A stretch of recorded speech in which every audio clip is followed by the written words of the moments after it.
माझ्या प्रयत्नांचे काय रिझल्ट्स येतात ते बघायचं मला.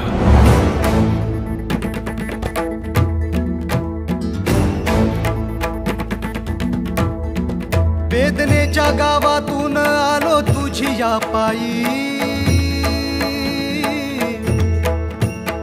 वेदनेच्या गावातून आलो तुझी या पायी. तूच माझा बाप आता तूच माझी आई.